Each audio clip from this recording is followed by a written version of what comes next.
Hello friends, मैं आपका दोस्त मुकेश आज आपके लिए हेलो दोस्तों, मैं आपका दोस्त मुकेश आज आपके लिए फिर से एक नई वीडियो लाया हूं, जिसमें आज हम जानेंगे कि माल भाड़े के ऊपर जो जीएसटी है वो कब अप्लाई होता है और इस पर कब रिवर्स चार्जेस देने हैं। तो दोस्तों, जैसे कि आप जानते हैं कि किसी वस्तु को एक जगह से दूसरी जगह पर लाने के लिए हमें माल भाड़ा देना पड़ता है, ठीक है।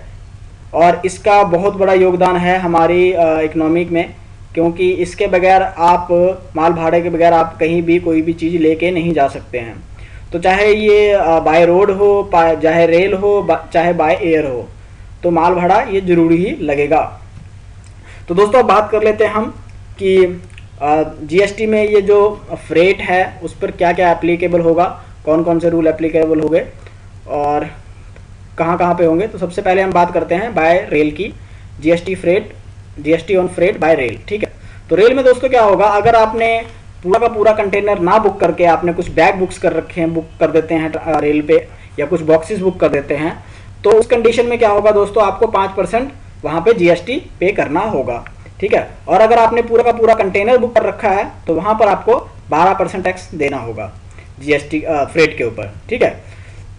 और जब भी आप रेलवे डिपार्टमेंट को 5 या 12% की पेमेंट करेंगे तो उस पेमेंट का आप इनपुट एडवांटेज ले सकते हैं, ठीक है। और जब भी आपकी लायबिलिटी बनेगी, उस लायबिलिटी में से आप आउटपुट लायबिलिटी में से, उसको आउटपुट लायबिलिटी कहते हैं, आउटपुट लायबिलिटी में से आपने जितना भी पे कर दिया है और पे कर दिया है उसको माइनस करके जो बचेगा उसको आप पे कर देंगे, ठीक है। उसके बाद हम बात करते हैं GST on freight by road. तो बाय रोड में क्या क्या एप्लीकेबल होगा ये भी मैं आपको बता देता हूँ, कौन कौन सी कंडीशन होगी।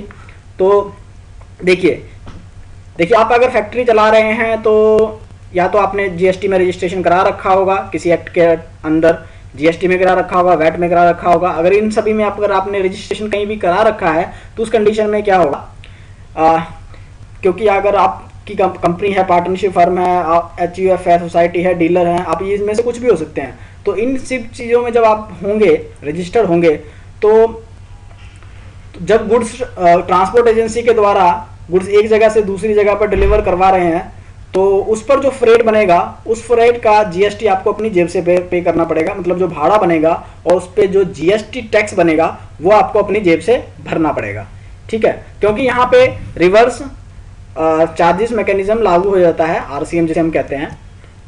और जब भी आप फ्रेट की पेमेंट करेंगे ट्रांसपोर्ट एजेंसी को, तो ट्रांसपोर्ट एजेंसी आपसे जीएसटी चार्ज नहीं करेगा, मतलब वो अपने बिल में जीएसटी की अमाउंट नहीं लिख के आपको देगा, ठीक है।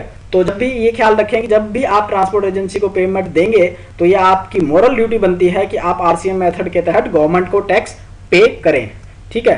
तो ये दोस्तों, ये अभी तक तो मैंने ये बात की थी जब हम गुड्स को हायर कर लेते हैं या गाड़ी को हायर कर लेते हैं, तो इस टैक्स का आपको कोई इनपुट एडवांटेज नहीं मिलेगा। मतलब अगर आपने ये टैक्स गवर्नमेंट को पे कर दिया हुआ है तो आप ये सोच रहे हैं कि इसका मैं इनपुट क्रेडिट ले सकता हूं, तो दोस्तों आरसीएम मेथड के तहत आप कोई भी इनपुट एडवांटेज नहीं ले सकते हैं। ये बहुत याद रखने वाली बात है, ठीक है। दूसरी कंडीशन है, अगर आपने रजिस्ट्रेशन नहीं करवा रखा है, ठीक है दोस्तों, आपने अगर कहीं भी रजिस्ट्रेशन नहीं करवा रखा है जीएसटी में, क्योंकि आपका टर्नओवर 20 लाख से कम है और या फिर कोई और कारण है, तो उस केस में क्या होगा, तो ट्रांसपोर्ट एजेंसी जो ट्रांसपोर्ट एजेंसी है वो आपसे जीएसटी चार्ज करेगी, क्योंकि आपने रजिस्ट्रेशन नहीं करा रखा है तो गवर्नमेंट को टैक्स तो देना ही है। तो इस केस में ट्रांसपोर्ट एजेंसी आपसे जीएसटी चार्ज करेगी और यहाँ पर आरसीएम मेथड लागू होता है। यदि आप अनरजिस्टर्ड डीलर हैं और ट्रांसपोर्ट एजेंसी के सर्विस ले रहे हैं और आप पेमेंट कर रहे हैं, तो ये मॉरल ड्यूटी ट्रांसपोर्ट एजेंसी की बनेगी कि वो अपने बिल के अंदर जीएसटी चार्ज ले, उसमें चार्ज करके आपको दे और गवर्नमेंट को जमा करवाए, ठीक है। तो यहाँ पे अगर दूसरे शब्दों में कहा जाए तो ट्रांसपोर्टर को भी जीएसटी में रजिस्ट्रेशन करवाना पड़ेगा, ठीक है। अब आगे आते हैं हम GST on freight by road पे। अब गुड्स एक जगह से दूसरी जगह पर डिलीवर हो गई और फ्रेट के कीमत भी तय होगी, तो इस केस में टैक्स कौन पे करेगा? तो क्या माल सप्लाई करने वाला पेमेंट करेगा या फिर गुड्स रिसीव करने वाला पेमेंट करेगा? तो दोस्तों ये उन दोनों की म्यूचुअल एग्रीमेंट पे डिपेंड करेगा कि ये सप्लायर जीएसटी पे करेगा या रिसीवर। तो दोस्तों जो भी इसकी पेमेंट करेगा उसको आरसीएम मेथड के दौरान टैक्स पेमेंट करनी पड़ेगी, तो यहाँ पे एक और बात मैं आपको बता दूं कि यहाँ पे जो भी पेमेंट करेगा उनको किसी दोनों में से किसी को भी इनपुट टैक्स क्रेडिट नहीं मिलेगा। अब बारी आती है जीएसटी में कब फ्रेट पर टैक्स नहीं लगेगा। तो फ्रेट पर कब टैक्स नहीं लगेगा ये भी मैं आपको बता देता हूँ। देखिए, जब आप एग्रीकल्चर गुड्स मतलब अनाज, बाजरा, फल, सब्जियां, दूध, नमक, आटा, चावल, ऐसी चीज़ों का आप अगर ट्रांसपोर्ट करेंगे तो यहाँ पे आपकी जो फ्रेट लगेगा उस पर कोई भी जीएसटी नहीं लगेगा। इसके अलावा अगर आप जैविक खाद या न्यूज़पेपर डिस्ट्रीब्यूट करते हैं या जैविक खाद पे ट्रांसपोर्ट पे करते हैं तो यहाँ पर भी आपको जीएसटी चार्ज नहीं किया जाएगा। इसके अलावा अगर रिलीफ मटेरियल फॉर फ्लड, अगर मैं जैसे आपातकालीन कोई आ जाता है, जैसे बाढ़ आ गई है, ठीक है, भूकंप आ गया या फिर कोई एक्सीडेंट हो गया, ऐसे केस में अगर कोई गाड़ी बुक करते हैं तो उस केस में भी आपको यहाँ पर कोई भी फ्रेट पर जीएसटी पे नहीं करना पड़ेगा। ठीक है। इसके अलावा अगर आप मिलिट्री इक्विपमेंट आप कहीं सप्लाई करते हैं मिलिट्री का, तो उस भाड़े पर भी आपको जीएसटी नहीं पे करना पड़ेगा। इसके अलावा अगर आप तो दोस्तों इसके साथ साथ ये जो सारे टैक्सेस के ऊपर जीएसटी हम नहीं पे कर रहे हैं, ये अगर रेलवे के द्वारा भी हम करते हैं तो वहाँ पर भी हमको इसकी छूट है, वहाँ पर भी हमें जीएसटी नहीं पे करना पड़ेगा। ठीक है। इसके बाद हम आते हैं कि जीएसटी में कब फ्रेट पर टैक्स नहीं लगेगा, ये तो हम अभी डिस्कस करते आ रहे हैं।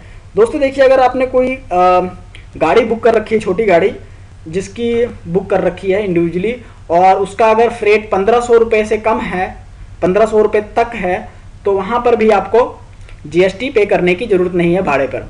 ठीक है। और इसके अलावा आपने कोई शेयरिंग बेसिस गाड़ी बुक कर रखी है, लाइक मान लीजिए कि आपने 3-4 बंदों ने मिलकर एक गाड़ी बुक कर ली है और उसमें आप अपना अपना माल भेज रहे हैं, तो उस कंडीशन में भी अगर आपकी वैल्यू 750 रुपये से ऊपर नहीं जाती है तो वहाँ भी आपको जीएसटी में टैक्स नहीं देना पड़ेगा। ठीक है। तो उसके बाद अगर आप दोस्तों कोरियर सर्विस लेते हैं किसी की, कोरियर सर्विसेज की, तो दोस्तों ये कोरियर सर्विसेज जीएसटी में 18% के दायरे में आ जाएगी। तो यहाँ पर आपको कोरियर सर्विसेज वाले को 18% टैक्स देना पड़ेगा उस कोरियर सर्विसेज पे। ठीक है। इसके अलावा अगर आप कोई यानी जैसे मैंने यहाँ पे लिखा है any GST paid on freight charges inward और आउटवर्ड अंडर आरसीएम मेथड। दोस्तों अगर आपने यहाँ पे कोई भी फ्रेट इनवर्ड किया है या आउटवर्ड में पेमेंट की है, मतलब आपके पास कोई माल आया, आपने उसकी पेमेंट कर दी जीएसटी काट के उस पर जीएसटी आपने भर दिया, या फिर आपने कोई मटेरियल आपने भेजा और उस पर आपने भाड़ा दिया है, मतलब कहीं भी अगर आपने मटेरियल रिसीव किया है या मटेरियल को भेजा है और उस पर आपने फ्रेट पे किया है, तो आपको जीएसटी के तो उस पर आरसीएम मेथड अप्लाई हो जाएगा। ठीक है। तो उसमें आप वहाँ पे जो आपने जीएसटी पे की है इनवर्ड या आउटवर्ड पर, वहाँ पर आपको उसका क्लेम नहीं मिलेगा। ठीक है दोस्तों, तो ये चीज़ याद रखनी है।